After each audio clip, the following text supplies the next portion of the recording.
ચાલો દીકરાઓ, ઇંગ્લિશની તૈયારી કમ્પ્લીટ થઈ? મને આર્ટિકલ કહેશો તમે? કેટલા આર્ટિકલ છે? આર્ટિકલ 5 છે. આર્ટિકલ કેટલા છે? 2. કયા કયા? એ અને એન. તો એ ક્યારે મૂકાય? હા, એ આર્ટિકલનો ઉપયોગ ક્યારે થાય બેટા? વ્યંજન હોય ત્યારે. તો સ્વર હોય ત્યારે કઈ આર્ટિકલ આવશે? સ્વર હોય ત્યારે એ અને એન. બરોબર છે, એટલે એન કહેવાય. તો હવે મને એમ કહો છો, સ્વર એ કયા આવડે? કયા સ્વર? સ્વર હમ. એ આઈ ઓ યુ. યુ. ઓકે, ચાલો. તો હવે મને કહેશો, હેટ નો સ્પેલિંગ લખ્યો છે, કયો આવશે? એ બરાબર. પછી ઓરેન્જ લખ્યું છે, તો કયો આર્ટિકલ આવશે? An. Okay. Brush.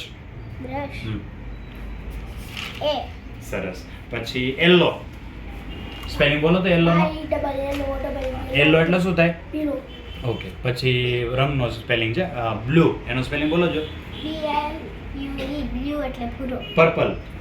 Purple P L purple તમે બોલો. P U R P L E purple એટલે જાંબુડી.